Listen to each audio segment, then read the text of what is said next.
During Thanksgiving dinner, my son-in-law hands me a bucket of slop in front of 10 guests, and my own daughter hisses, "Now, this is what your food will look like, freeloader." The holiday turns into humiliation. That night, I packed my suitcase and disappeared. The next day, what I had done made them scream and cry. Justice with an unexpected twist. Before we continue, please subscribe to the channel and write in the comments what time it is where you are now. The voices woke me. Laughter. The clink of silverware. The low hum of conversation drifting up through the floor. I opened my eyes to the dim light of my bedroom. Disoriented. The digital clock on my nightstand read 6:32 p.m. Thanksgiving evening. I'd fallen asleep at my desk after lunch, exhausted from the week's preparations, assuming someone would call me when dinner was ready. But clearly dinner had started without me. I swung my legs off the bed and stood, straightening my shirt, running a hand through my gray hair. The sounds grew louder as I approached my bedroom door. Multiple voices, not just Rossman and Theodore. Guests. They'd invited guests. Of course they had. This was their event, after all, even if it was happening in my house. I descended the stairs slowly, each step accompanied by the crescendo of celebration below. At the bottom, I could see through the archway into the dining room. The table was full. 10 people, maybe more. Plates loaded with turkey, stuffing, cranberry sauce, wine glasses catching the chandelier light. The golden bird sat carved at the center, already half consumed. Nobody noticed me at first. I stepped into the doorway. A woman in a blue sweater, Judy Brennan from 3 houses down, looked up mid-sentence and stopped talking. Then another guest noticed. Then another. The conversation stuttered and died like a candle snuffed out. "Rosalind," I said, keeping my voice steady, "why didn't you call me down for dinner?" My daughter sat at the head of the table, Theodore beside her. She glanced at him, then back at me. Her expression held something I'd seen before, but never wanted to name. Contempt. Theodore pushed back his chair. The legs scraped against the hardwood floor. "Oh, sorry, Pops," he said, drawing out each word with theatrical emphasis. "We totally forgot about you. You know how it is. Out of sight, out of mind." He walked past me toward the kitchen. Nobody spoke. I could hear him opening the pantry, rummaging around. When he returned, he was carrying a white plastic bucket, the one we used for kitchen scraps. He extended it toward me like a waiter presenting a covered dish at a fancy restaurant. Inside coffee grounds, orange peels, turkey bones stripped of meat of vegetable peelings, gravy-soaked paper towels. "Here you go, Pops," Theodore announced loud enough for everyone to hear. "Your plate?" Rossman laughed. Not a nervous giggle, but a sharp, delighted sound. "Now your food will look just right, freeloader," she said. The word hung in the air like smoke. 2 of the guests gasped softly. Judy Brennan stared down at her plate. A man across the table, Marcus something, one of Theodore's work friends, shifted uncomfortably. Maybe we should," Judy started. Theodore waved her off, still holding the bucket out to me. I took it from his hands, not snatching, not throwing it back at him. I took it carefully, the way you'd accept any offering, and held it for 3 seconds. Coffee grounds, orange peels, greasy napkins, the smell of decay. I set the bucket down on the floor near the dining room entrance. Then I looked at my daughter. She was smiling, waiting for me to yell, to cry, to apologize for existing, waiting for the same response I'd given for 3 years. The compliance, the tolerance, the endless patience. I looked at Theodore, arms crossed, chin lifted, triumphant. Something inside me didn't break. Crystallized. It became clear and hard and cold. I turned and walked back toward the stairs. My back stayed straight, my footsteps measured. I didn't look back, didn't speak, didn't give them the satisfaction of a reaction. Behind me, Theodore's voice boomed across the dining room. "All right, everyone, let's get back to this amazing meal. Who wants more stuffing?" I climbed the stairs one at a time. Each step felt like crossing a threshold. The man who'd lived in this house for 40 years. The man who'd raised Rossman alone after her mother left. The man who'd paid for everything and asked for nothing. That man stayed at the bottom of those stairs. Whoever reached the top was someone new. I entered my bedroom and closed the door. For the first time in 3 months, I used the simple lock I'd installed on a Sunday afternoon when they were out. Click. The sound was small but absolute. Below, the party continued. Laughter, music, the scrape of chairs. They weren't worried. They'd humiliated me in front of 10 witnesses, and they were celebrating. I sat down at my desk and opened my laptop. The screen's glow illuminated my hands. Steady, calm, ready. 3 years, $78,000, a bucket of garbage. The numbers were about to come due. 4 hours had passed since I'd left that bucket on the dining room floor. The house had gone quiet around 11 o'clock. Guests leaving, doors closing, footsteps on the stairs as Rossman and Theodore retired to their bedroom. Now it was nearly 3 o'clock in the morning, and I sat at my desk with my laptop open, and a stack of bank statements spread before me like evidence at a trial. I wasn't crying, wasn't raging, I was calculating. The filing cabinet beside my desk held 3 years of records. I'd pulled every credit card statement, every utility bill, every receipt I'd kept in my meticulous accountant's way. Now I was building a spreadsheet, organizing the data into columns: date, expense category, amount, authorized user, rent I paid monthly $1,500. They contributed 0. Utilities averaging $200 per month, 0. Groceries, household supplies, maintenance, 0. But the credit card charges, those told the real story. Theodore used my Visa for business supplies that turned out to be a PlayStation, a 65-inch television, expensive headphones. Rossman used my MasterCard for boutique clothing, restaurant meals, spa visits. Neither had asked permission.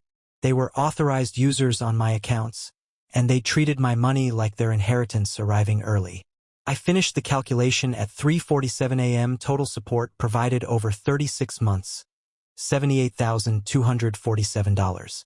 I saved the file as Family Support 2022-2025 XLSX and closed the laptop.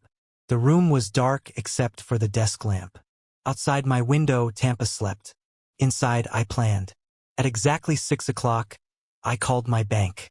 Good morning. Thank you for calling First National. This is Rebecca speaking. How may I help you? Her voice was chipper despite the early hour. I imagined her in a call center somewhere, coffee steaming beside her keyboard. This is Otis Torres, I said. I need to remove an authorized user from my credit card account. Of course, Mr. Torres. May I have your account number? I recited it from memory, typed the security question's answers, confirmed my identity 3 times. I see here that Rosamond Torres has been an authorized user since March 2022. Rebecca said. You'd like to remove her access? Yes, immediately, please. There was a pause. May I ask the reason for? It's a family matter, I said, keeping my tone polite but firm. I need it done today. Understood. I'll process that right now. The change will be effective within the hour. 1 cord cut. At 6:24, I made the second call. Different representative, same script. Theodore removed from my Visa.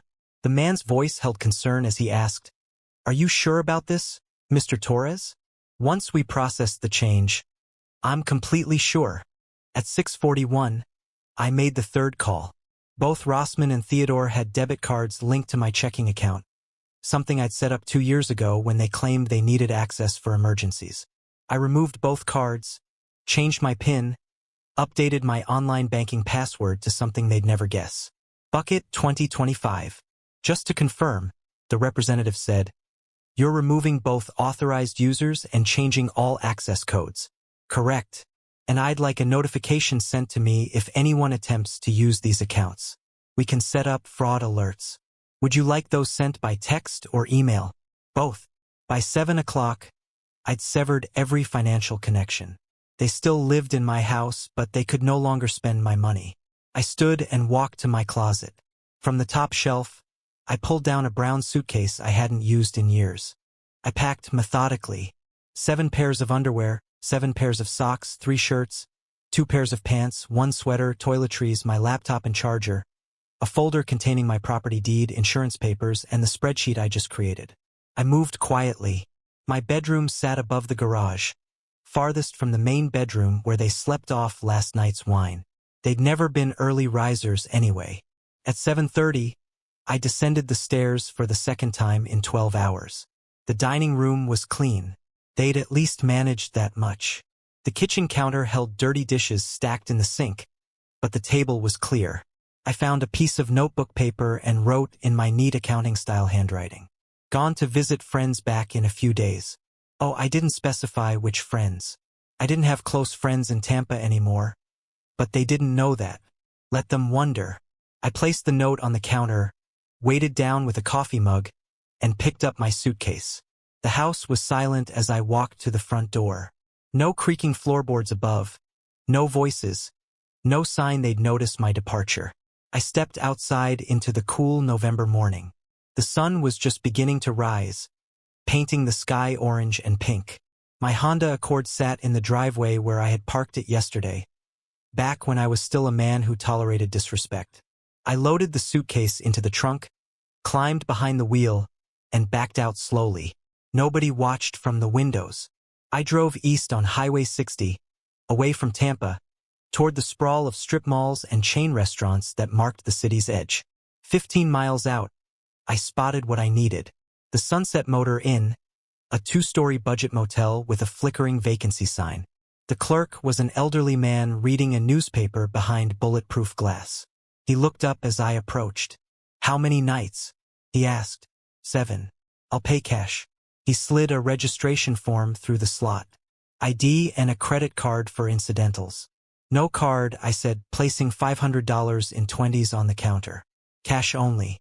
Here's an extra 100 for the deposit." He studied me for a moment, then shrugged and took the money. Room 217, second floor, end of the hall. Checkouts at 11 o'clock. The room was exactly what I expected. Beige walls, floral bedspread, television bolted to the dresser.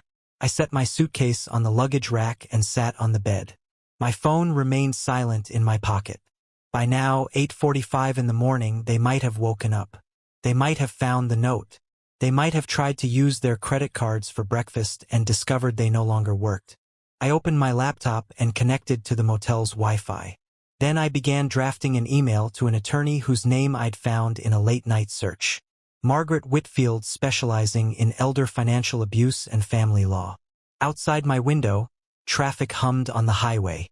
Inside this anonymous room, I began the process of taking back what was mine. Not angry, not hurt, just done. My phone started buzzing around noon. I was at the motel, laptop open, reviewing the email I'd sent to attorney Margaret Whitfield at 3 o'clock in the morning. The screen showed an unfamiliar number, the house phone. I let it ring through to voicemail, then Theodore's cell, then Rossman's. I set the phone face down on the nightstand and went back to my research on Florida property law. I knew exactly what was happening 15 miles away. By now, Theodore would be at a store somewhere, Home Depot most likely, given his endless stream of half-finished projects. He'd have a cart full of supplies for whatever scheme he dreamed up this week. The cashier would scan everything. Theodore would swipe my credit card with that casual entitlement he'd perfected, and the machine would beep. Declined. He'd try again, harder, as if determination could override bank protocols. Same result. The people behind him in line would shift their weight, checking their watches. The cashier would suggest another card. Theodore would pull out the second one. Same account, different number, still declined. The realization would hit him slowly, then all at once. Rossman would have her own version, probably at Publix, her cart loaded with organic vegetables and expensive cuts of meat. The same scene, card reader refusing, face flushing red, the awkward suggestion from the cashier to try again. She'd abandon the cart. I could picture it perfectly, and rush to her car, phone already in her hand. They'd call each other first, then the bank, then me. My phone buzzed again. Another call, another voicemail notification. I'd spent 40 years as an accountant and I understood systems. Remove one variable, in this case access to my money, and watch the entire equation collapse. Theodore and Rossman had built their lives on that single variable. Now it was gone, and they were frantically trying to recalculate. Around 1:30, I checked the voicemails. 3 from Rossman, 2 from Theodore, 1 from the house phone. Rossman's first. Dad, please call me back. We need to talk. Her voice carried confusion, not quite fear yet. Her second, an hour later. Dad, this isn't funny. The cards aren't working. Did something happen with the bank? Her third, early evening. Dad, please. I know you're upset about last night. We didn't mean it the way it sounded. It was just a joke that went too far. Please call me back, please. I noticed what she didn't say. I'm sorry. Theodore left no messages. Just hung up after the beep twice. The third time I could hear him start to speak. Listen, old man. I don't know what you think you're click. He'd thought better of leaving that particular threat on record. The house phone message came from Rosamund again. This time with Theodore audible in the background. We need to discuss this like adults, she said, voice tight behind her. Just tell him to call back or come home. Theodore, impatient, already planning the confrontation he thought was coming. I deleted them all. By evening I'd learned enough about Florida property law. No, I needed professional help. The statute on guests at will was clear, but execution mattered. I found a firm downtown, Kova and Associates, specializing in property disputes, and sent an email requesting a Saturday consultation. Within an hour, Daniel Kova himself replied, available tomorrow 10 a.m. fee structure attached. My phone buzzed again around 7. I picked it up this time, watched Rossman's name flash across the screen, and set it back down. It rang for 35 seconds before switching to voicemail. This time, I listened in real time as she left the message. Dad, please come home. We can work this out. I promise things will change. We didn't mean what we said. It was just we were joking around. Everyone jokes. Please just call me back. Her voice broke on the word please. A calculated crack designed to trigger my paternal instincts. 3 years of therapy bills, back when I thought understanding them would help, had taught me about emotional manipulation. Recognize the pattern. Don't engage. Set boundaries. I pressed delete before the message finished. That night, I slept better than I had in months. No sounds of footsteps above me, voices through walls, the constant low-grade tension of sharing space with people who despised you, just the hum of the motel's air conditioning and the occasional rumble of trucks on the highway. Around midnight, a text arrived from Theodore. You can't hide forever. I typed a response, not hiding, regrouping, then deleted it without sending. Let him wonder. Let them both wonder. Silence was its own answer, and uncertainty was a tool I was just beginning to understand how to use. I thought about them in my house. Their house now in their minds, probably sitting at that kitchen table trying to figure out their next move. They had maybe $200 between them. Rossman's freelance income wouldn't arrive until next week. Theodore's business ventures generated zero revenue. They'd been living on my credit cards for so long. They'd forgotten those cards belonged to someone. By Wednesday, they'd try the cards again, still declined. They'd call the bank again, maybe escalate to a supervisor, demand answers they wouldn't get. The bank representative would repeat the same information. Account holder removed your authorization. Contact him directly. But I wouldn't be answering because by Wednesday, they'd receive something far more official than my silence. They'd receive documentation, legal paperwork, proof that I wasn't coming back on their terms. I set an alarm for 8 a.m. Kova's office was downtown 20 minutes away in Saturday traffic. I wanted to arrive early, prepared with a list of questions and 3 years of supporting documents. The last text from Rossman arrived at 1:15 in the morning. We have nowhere else to go. That wasn't my problem anymore. The drive downtown took exactly 19 minutes. I'd left the motel at 9:30, allowing extra time for parking and navigation. Tampa on a Saturday morning moved differently than weekdays. Slower, less urgent, people running errands instead of racing to offices. I found a spot on a side street 2 blocks from Kova building and fed the meter with quarters from my car's cup holder. The office was on the 3rd floor of an old brick building that probably predated me. No elevator. I took the stairs, my footsteps echoing in the empty stairwell. At the top, a frosted glass door read "and Associates" in simple black letters. I pushed it open at 9:58. The waiting area held 4 chairs, a coffee maker, and a receptionist desk that sat empty on Saturdays. Before I could decide whether to sit or stand, a door opened, and a man emerged. Mr. Torres. He was maybe 52, with graying hair and wireframe glasses, wearing slacks and a button-down shirt without the jacket. Saturday casual. Daniel Kova, come on back. His office was smaller than I'd expected, but meticulously organized, bookshelves lined with legal texts, a desk clear except for a laptop and a yellow legal pad. He gestured to a chair across from him and sat down, sliding the legal pad into position. Tell me the situation, he said. Start wherever makes sense. I prepared for this. Facts, not emotions. Timeline, not grievances. My daughter and her husband have been living in my house for 3 years. No written lease, no rent payments, no formal agreement of any kind. 2 days ago, there was an incident that made clear the arrangement needed to end. I removed them as authorized users on my credit cards yesterday morning. Now, I need them out of the house legally.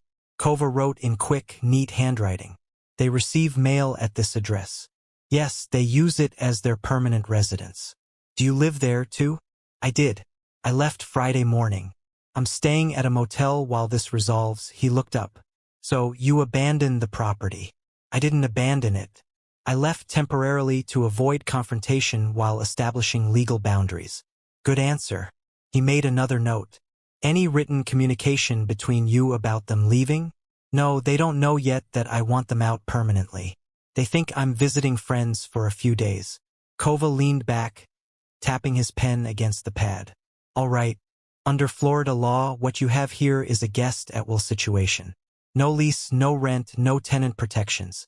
You have the right to terminate their guest status whenever you choose, but he held up one finger. You need to do it properly. What does properly mean? Written notice delivered in a way we can prove they received it. For guests, 15 days is standard, more than legally required, but it shows good faith if this ends up in court. Will it end up in court? He shrugged. Most people leave when they get official paperwork. Reality sets in, but we prepare for the worst case, which is formal eviction proceedings. That could take another 4 to 6 weeks if they fight it. How do I deliver the notice? I draft it. We send certified mail. And I'll also arrange a process server to hand-deliver a copy. Belt and suspenders approach. They can't claim they never received it. I pulled out the folder I'd brought. Bank statements, credit card records, the spreadsheet I'd created. I have documentation of financial support I've provided. $78,000 over 3 years. Is that relevant? Kova glanced at the papers but didn't take them. Not for the eviction itself. The house is yours. That's all that matters. But keep those records. If they damage anything on their way out, you might need proof of their financial situation for recovery purposes. They'll damage things, I said. Not a prediction, a certainty. Then document everything. Photos now, photos after they leave, repair estimates. Florida allows landlords, well, property owners, to pursue damages but one step at a time. He turned to his computer, opened a document. Let me draft this while you're here. We'll review it together. Make sure the language is exactly right. While he typed I watched the street below through his window. Saturday shoppers, couples holding hands, someone walking a dog. Normal life continuing while I sat in a lawyer's office preparing to evict my own daughter. Question, I said. Do they have any legal grounds to fight this? Not really. You're not a landlord. You're a host. Hosts can uninvite guests. The only issue is if they claim some kind of implied contract, like they've been doing work on the house in lie of rent. Have they? No. Then you're clear. This is straightforward. Doesn't mean it'll be easy emotionally, but legally it's solid. He printed the document and handed it across. I read it carefully, my accountant's eye catching every detail. Notice to vacate premises. Their names listed formally. Rossman Marie Torres, Theodore James Walsh. The address, my address, the deadline, 15 days from date of delivery. The language was cold, procedural, perfect. This works, I said. My fee is $450. That covers drafting, certified mailing, process server, and one follow-up consultation if needed. If we have to file actual eviction proceedings, that's additional, but we're hoping it doesn't come to that. I pulled out my checkbook, the one they'd never had access to. For $150, less than Theodore spent on his last electronics purchase using my card. I wrote the check with steady hands. When will they receive this? I asked. Certified mail goes out Monday morning. Process server will attempt delivery Tuesday. By Wednesday at the latest they'll have it in hand. Wednesday, 4 days from now. The timeline felt both impossibly long and frighteningly fast. Kova walked me to the door, shook my hand. One more thing, Mr. Torres. Do they have anywhere else to go? Family? Friends? I thought about Theodore's parents 40 miles north. Thought about Rossman's few remaining friends from high school, all of whom she'd alienated over the years with her demands and drama. That's not my concern anymore, I said. He nodded, approving. Call me if anything changes, if they threaten you, damaged property, anything that needs legal attention. Back in my car, I sat for a moment before starting the engine. My phone showed 2 missed calls, both from the house. I didn't check for voicemails. The drive back to the motel took 25 minutes. Traffic heavier now, closer to lunch. I stopped at a drive-thru, ordered a sandwich I ate in the parking lot while reviewing the copy of the notice Kova had given me. 15 days. That's how long they had to pack their lives and leave my house. That evening, another voicemail arrived. Rossman again, her voice different now, smaller. Scared. Dad, please. We need to talk. I don't understand what's happening. Just tell me what you want. We'll fix it. Whatever it is, we'll fix it. I played it once, then deleted it. No apology, just promises, just negotiations. Still thinking this was something they could manage, manipulate, survive with the right combination of words. On Monday, I'd return to Kova's office to sign the final documents. On Tuesday, a stranger would knock on my door, except it wouldn't be my door anymore. Not in the way it had been. It would be a property I owned where people I was evicting temporarily resided. The distinction mattered. I opened my laptop and began a new spreadsheet. Eviction timeline, column 1, dates. Column 2, actions required. Column 3, documentation needed. Column 4, contingency plans. 40 years in accounting had taught me that organization defeats chaos. Systems outlast emotion, and revenge, though I didn't like to call it that, was just another form of correction, an audit of a broken relationship, if you will. The numbers had to balance eventually. 4 days at the motel had been enough. Enough time to meet with Kova twice, to let the certified mail go out, to allow Rossman and Theodore to marinate in their panic. On Tuesday afternoon, I packed my suitcase, checked out of the Sunset Motor Inn, and drove the 15 miles back to Tampa. My house appeared unchanged from the street. Same beige siding, same overgrown hedges. Theodore kept promising to trim, but never did. I pulled into the driveway at 3 o'clock, turned off the engine, and sat for a moment. The leather document folder rested on the passenger seat, brown and worn from 40 years of carrying contracts and balance sheets. Inside it now, 2 copies of the notice to vacate, crisp with law firm letterhead. I left my suitcase in the trunk. I'd retrieve it later after. The key turned smoothly in the front door lock. I stepped into the foyer and heard voices from the living room. Television noise, then sudden silence. Footsteps. Theodore appeared first, his face shifting through surprise to something approximating warmth. Pops. He moved toward me, arms spreading. You're back. We were worried sick about you. I walked past him without slowing, heading for the dining room. Behind me, Rossman's voice. Daddy, we're so glad you're home. We need to talk. The dining room table still held the Thanksgiving centerpiece. Wilted flowers in a crystal vase my wife had bought decades ago. I set the folder down on the polished wood and opened it with the same precision I had used opening quarterly reports. 2 documents, clean edges, official seals. I slid one copy across the table toward where Rossman now stood. Placed the second in front of Theodore as he entered behind her. You have 15 days to find other housing, I said. Theodore grabbed his copy, eyes scanning. His manufactured smile evaporated. What the? He read faster. You can't do this. This is my home, too. I've put work into this place. I didn't respond to the lie. He'd never fixed a loose floorboard or replaced a light bulb without complaining. Rossman's paper trembled in her hands. She looked at the header, the formal language, and her face crumpled. The sobs came immediately, loud, gasping, designed for maximum impact. "You're throwing your own daughter onto the street?" She sank into a chair. "What kind of father are you? The kind who gave you 3 years of support and got a bucket of garbage in return." Theodore slammed his palm on the table. "We apologized for that. It was a joke that went too far. Nobody apologized. I kept my voice level, factual, and it wasn't a joke. But we." Rossman looked up, mascara already smearing. "We're sorry now. We'll make it right. You have 2 weeks. The notice is legal. The timeline is final. I suggest you start looking for apartments." I turned toward the stairs. Behind me, Theodore's voice rose. "You went to a lawyer? You actually hired a lawyer against your own family?" I didn't answer. 13 steps to the second floor.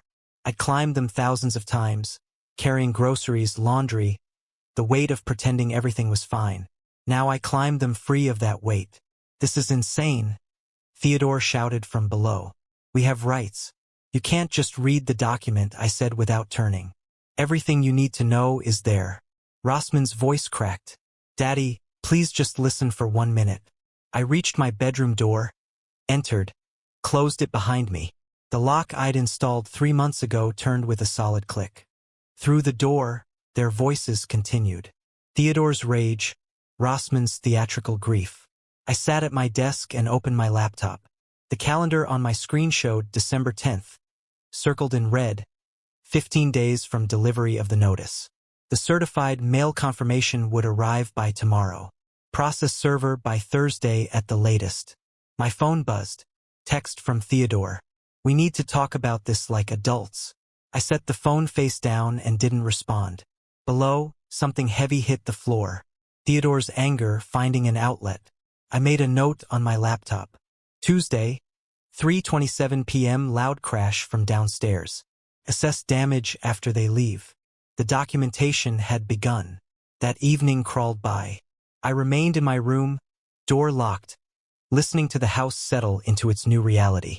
Rossman and Theodore's voices drifted up through the vents, urgent whispers, phone calls. Rossman's tone hitting that particular pitch she used when recruiting sympathy. By Wednesday morning, my phone showed 11 missed calls from numbers I recognized immediately. Rossman's aunt, Linda, Theodore's brother, James, 2 neighbors, several family friends I hadn't spoken to in months. The campaign had begun. Linda called again at 9. I answered this time. "Otis." Her voice carried careful concern. "Rossman called me. She's absolutely devastated. She says you're evicting her." "What happened?" "Rosin and Theodore have lived here free for 3 years. I said on Thanksgiving, they humiliated me in front of 10 guests. I've given them legal notice. 15 days to find other housing." Silence. Then she didn't mention anything about Thanksgiving. I imagine she didn't. "Otis, I'm sure there's been some misunderstanding. Family should be able to work through. This isn't a misunderstanding. It's a boundary, one I should have set years ago." She hung up shortly after, awkwardness thick in her goodbye. Theodore's brother, James, called next, voice aggressive from the first word. "What kind of man throws his own family onto the street? The kind who's been financially supporting them for 3 years and got handed a bucket of garbage for Thanksgiving dinner." "What?" "Ask Theodore about the bucket. If he's honest, which I doubt, he'll tell you." James didn't call back. The neighbors tried softer approaches. "Maybe everyone just needs to cool down. Have you considered counseling? Surely there's room for forgiveness." Each time I gave the same brief explanation, the facts, the timeline, the bucket. Most people didn't know what to say after that. By Thursday morning, I ventured downstairs for coffee. Theodore was already in the kitchen, leaning against the counter as I measured grounds into the filter. 2 scoops, same routine for 40 years. "We need to talk," he said. I pressed the start button on the coffee maker. "I'm listening." I talked to a lawyer, his arms crossed, voice hardening. "Oral contracts are legally binding in Florida. We had an agreement that we could live here permanently. We'll claim that in court." I turned to face him. "Then hire that lawyer and file your suit. My attorney is prepared for that possibility." You don't have. I have 3 years of bank statements showing I funded your entire lifestyle while you contributed nothing. I'm an accountant, Theodore. I document everything. His confidence fractured. He'd been bluffing, and we both knew it. This is ridiculous, he muttered, but he left the kitchen without another word. That afternoon, a soft knock came at my bedroom door. Rossman's knock, not Theodore's. Daddy? Her voice was small. Can I come in? I unlocked the door, opened it halfway, didn't step back to allow entry. She stood in the hallway, eyes red from crying. Real tears this time, or at least more convincing ones. Can we please just talk? Really talk? There's nothing to discuss. The notice stands. But Daddy, she pressed her palms together like prayer, though I'd asked her not to use religious gestures. Mom wouldn't have wanted this. She'd want us to work it out. She'd want you to forgive us.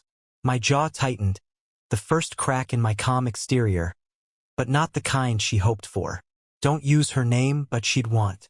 The word came out harder than I intended. Not after you called me a freeloader at the table she bought with her teacher salary. Not after you treated me like garbage in the house she loved. Rossman stepped back, genuinely startled. I didn't mean it like that. You meant exactly what you said. Your mother taught you to treat people with respect. You chose not to learn that lesson. Now you're learning a different one. I closed the door, heard her footsteps retreat down the hallway. By evening, the phone calls had stopped. The house fell into tense silence. I sat at my desk, reviewing the timeline. Certified mail delivered Wednesday morning, confirmed by tracking number. Process server attempted delivery. Thursday afternoon, Theodore had refused to answer the door, but the server left it anyway, which counted as legal delivery under Florida law. The 15-day countdown was official. December 10th loomed. Around 8, I heard Theodore and Rossman arguing in their bedroom, muffled, but audible through the shared wall. His voice spiked. This isn't working. None of your crying is changing anything. Her response was too quiet to hear, but his answer wasn't. Then we need to find another way. I made another note in my documentation file. Thursday evening, overheard discussion of another way. Monitor closely for property damage or harassment. Later, passing in the hallway, Theodore stopped. His voice dropped low, threatening. You're going to regret this. Mark my words. I turned, looked directly at him. The only thing I regret is waiting 3 years to do it. He stood there, fists clenched, but he didn't move. Couldn't. Because despite all his bluster, he knew the law was on my side. He had no cards left to play except desperation, and desperate people made unpredictable choices. I returned to my room and locked the door again. Outside my window, Tampa hummed with its normal evening rhythm. Cars passing, neighbors walking dogs, life continuing. Inside this house, 3 people waited. 2 of them for a miracle that wouldn't come. 1 of them for December 10th. 13 days. The house felt different the next morning. Not just tense, hostile. I woke to the sound of cabinet doors slamming downstairs. Theodore's anger finding outlets in noise. Rossman's voice high and strained, trying to calm him. I lay in bed thinking they've run out of words. What comes next won't be verbal. Time to prepare.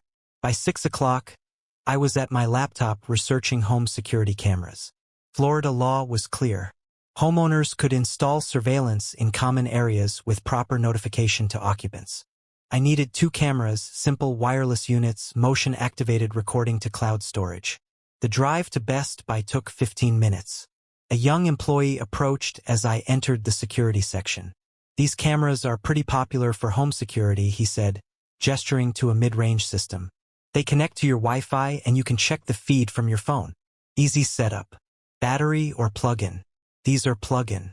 Continuous recording to cloud storage. You get 7 days of free storage or you can pay for extended. 7 days is sufficient. I paid cash, no paper trail, and drove home with the box on the passenger seat. Theodore and Rossman's car was gone when I arrived. Good. I carried the box upstairs, read the instructions, downloaded the app to my phone. Installation took an hour. Camera 1 went on the top shelf of my living room bookcase, angled down to capture the sofa, entrance, and hallway. Camera 2 fit perfectly on top of the refrigerator, wedged between the appliance and ceiling, viewing the sink, stove, and kitchen table. I plugged both into outlets. 2 small red lights blinked steadily, visible deterrents. They returned around 6 o'clock that evening. I heard their car, heard the front door. I descended the stairs carrying 2 printed notices. They were taking off their coats when I handed each of them a paper. Video surveillance is now active in common areas. I said, "This is your legal notification." Theodore snatched the paper from my hand, read it, looked up at the bookshelf, spotted the camera. "You've got to be kidding me." Rossman's eyes welled. "You're spying on us now? I'm protecting my property. You're welcome to avoid the common areas if you prefer." I turned and climbed the stairs. Behind me, Theodore's voice. "This is insane." I didn't respond. The lock on my bedroom door turned with its familiar click. The next morning, Saturday, I stayed in my room reviewing financial statements on my laptop. Around 8:45, I switched to the camera feed out of curiosity. Theodore entered the kitchen, looked directly at the camera. The red light was visible. He knew he was being recorded. He paused, then opened the cabinet under the sink. I leaned forward. He took out a wrench, my wrench, from the toolbox in the garage. He crouched, reached under the sink where the faucet connection was, worked for maybe 90 seconds. Water started dripping. He adjusted something. The drip stopped. He replaced the wrench, closed the cabinet, and left. I watched it twice more, then saved the file. Kitchen sabotage NAV 2947 MPP4. Sunday morning, I called a licensed plumber. Professional service, not a friend. Documentation mattered. He arrived within 2 hours. Middle-aged, competent, carrying a toolbox and invoice pad. "See this connection here?" He aimed his flashlight under the sink. "It's been deliberately loosened. You can see the tool marks on the fitting. This wasn't wear and tear. Can you document that in your report?" "I already am. I've seen this before. People trying to create maintenance issues." "You want photos too?" "Yes. As many as you need for a thorough report." The repair took 40 minutes. The bill came to $340. His written report included the phrase "intentionally compromised connection" and evidence of tool marks inconsistent with normal deterioration. That evening I composed an email to Theodore.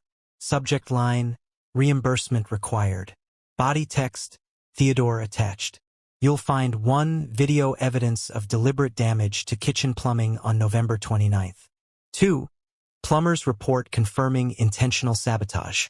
3. Invoice for repair. $340. I expect reimbursement within 30 days. Failure to pay will result in this amount being added to any future legal proceedings. Otis Torres." I attached all 3 files. CC Daniel Kova hovered over send for 1 second. Not hesitation, just finality. Click. 5 minutes later, from downstairs, "What that bastard?" Theodore's voice carried through the floor vents. I heard rapid footsteps, a door slamming, Rossman's higher pitch trying to calm him. His response too muffled to make out, but the rage was unmistakable. I opened a new document on my laptop. Incident log December 2025. Started typing. The cameras blinked their steady red rhythm. Recording, watching, documenting every moment until December 10th. 9 days left. The next evening, I did what I had done the first of every month for 40 years. Reviewed my financial statements. Old habits from decades at accounting firms don't fade. I wasn't looking for anything specific. But when you've audited numbers as long as I have, anomalies jump out. And there was an anomaly, a big one. October's credit card statement line item 47. Best Buy 1147. I paused, removed my reading glasses, cleaned them, put them back on. Still said $1,847. I didn't shop at Best Buy in October, but Theodore had access to my card then. I kept scrolling. Men's Warehouse 623 on October 9th. I don't buy suits. Fleming Steakhouse 287 on October 15th. I don't eat at expensive restaurants alone. I pulled up September, August, July, June. Each month revealed the same pattern. Electronic stores, clothing retailers, high-end restaurants, none of it household expenses. By midnight, my eyes burned, but I wasn't stopping. At 6 o'clock the next morning, I started again. By noon, I had a complete 6-month audit. I opened Excel. Credit to card analysis Taurus 2025 XLSX column A date column B merchant column C amount column D category row after row best by 1047 PlayStation Store 356 Nordstrom 892's Ruth's Chris 234 on and on through 47 entries cell C48 I entered the formula. The total appeared 127. I stared at it, not anger, just certainty. Around 1 o'clock, I called Daniel Kova. Daniel, it's Otis Tawes. I've discovered something concerning Theodore's use of my credit card before I blocked access. What kind of concern? Unauthorized personal purchases. 6 months of documentation. $12,427. Silence for 2 beats. Then, were these charges for household benefit? No. Gaming console, designer clothes, expensive restaurants, personal spending. Did you authorize personal use? I authorized household expenses only. Groceries, utilities, legitimate family needs. Do you have documentation? Complete spreadsheet with every charge cross-reference to statements. Send everything. I'll review and prepare a demand letter. I emailed the files before we hung up. 2 hours later, Kova called back. This is actionable. Breach of fiduciary duty at minimum. I'm drafting a formal demand for reimbursement. 30-day deadline. If he doesn't pay, you can file civil suit. Draft it. The demand letter arrived in my inbox at 4 o'clock. I printed 2 copies, one for my records, one for Theodore. I found him in the living room scrolling his phone on the couch. He looked up when I entered, his expression wary. I handed him the envelope. This is from my attorney. He took it slowly, tore it open, pulled out the letter, official letterhead, bold text. Redemand for reimbursement of unauthorized charges. His face changed as he read. Confusion, comprehension, fury. $12,000. He stood up. Letter crumpled in his fist. For what exactly? PlayStation console, gaming subscriptions, designer clothes, expensive dinners. The spreadsheet is attached to the letter. Every charge is documented. Those were I needed those for. He stopped. No explanation existed that would work. Rossman appeared in the doorway. What's happening? Theodore thrust the letter at her. She read, hand covering her mouth. Dad, no. You gave me that card. Theodore's voice climbed. You said I could use it for groceries, for utilities, not for a $700 suit. The spreadsheet lists every unauthorized charge. This is ridiculous. We're family. Family doesn't steal.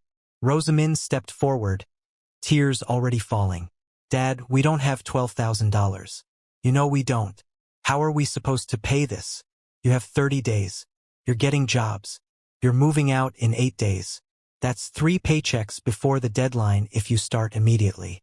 3 paychecks won't cover this. Then arrange a payment plan through your attorney.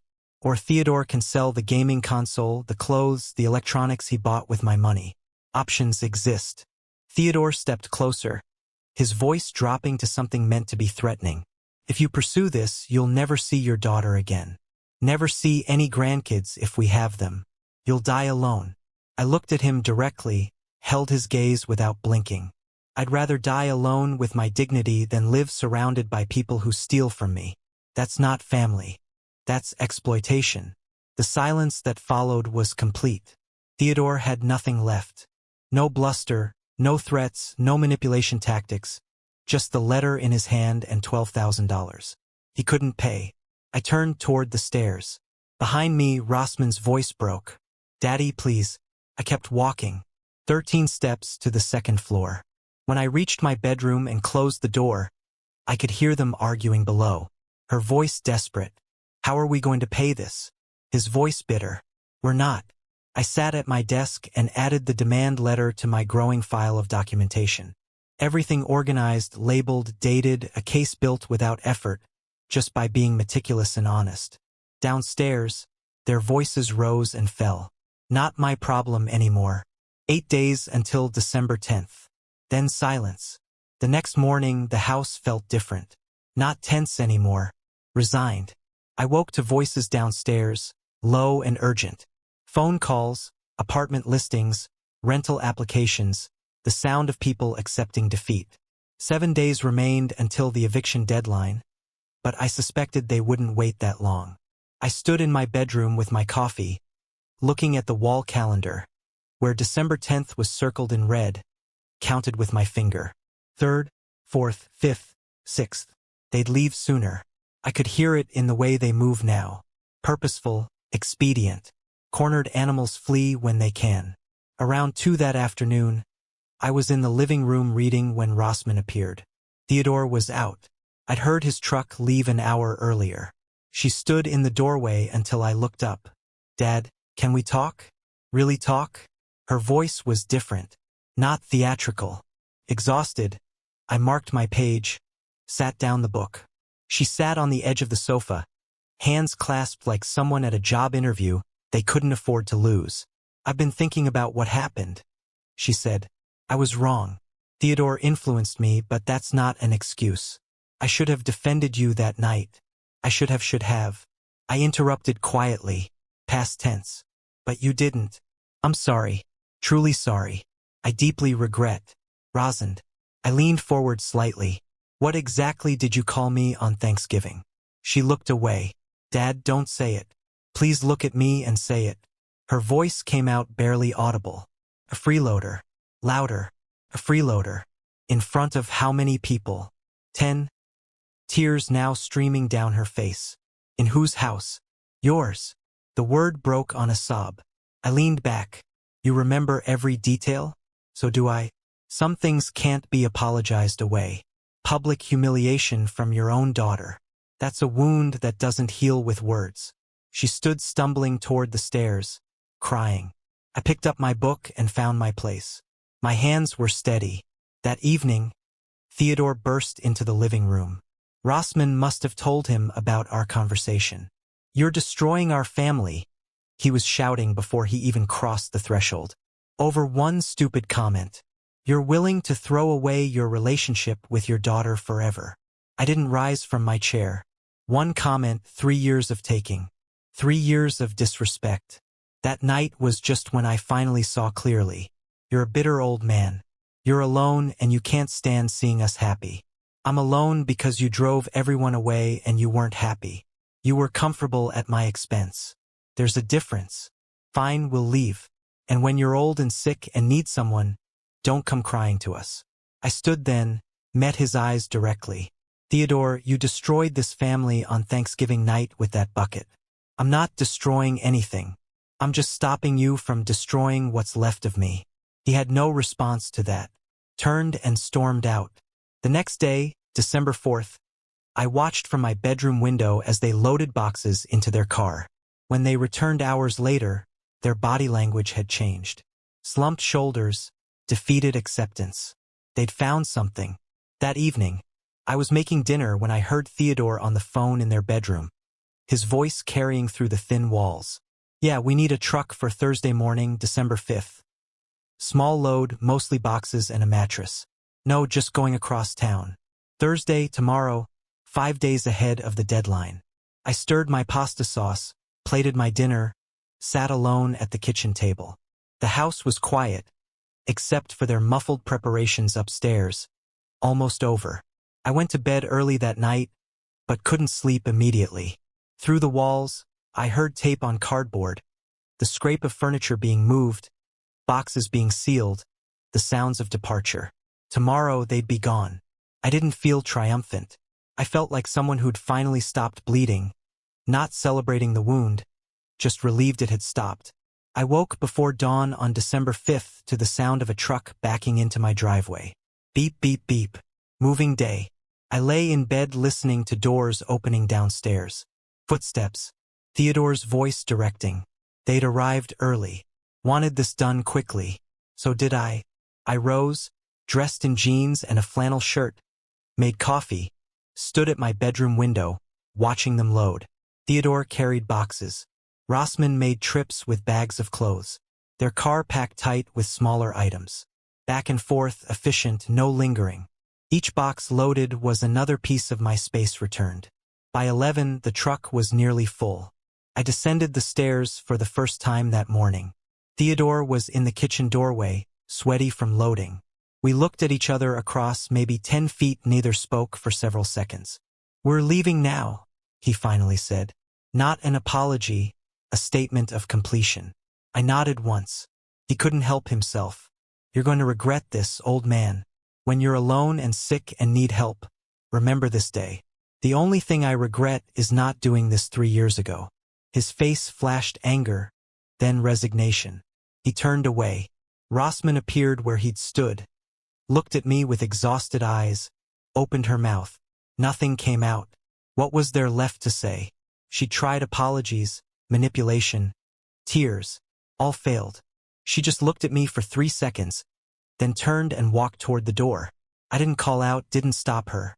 The silence said everything. I watched from the living room window as Theodore started the truck. Rossman got in her car. 2 vehicles pulling away from my house. Watched until they turned the corner and disappeared. Then silence. Complete silence. No footsteps overhead. No voices through walls. No tension in the air. Just quiet. I walked slowly through my home. Living room, my furniture, my books, my space, kitchen, clean counters, organized cabinets. Upstairs to their bedroom. Stripped bare, empty closet gaping open. I closed that door. Could stay closed for a while. I opened windows throughout the house. December air, cool and fresh, circulation, renewal.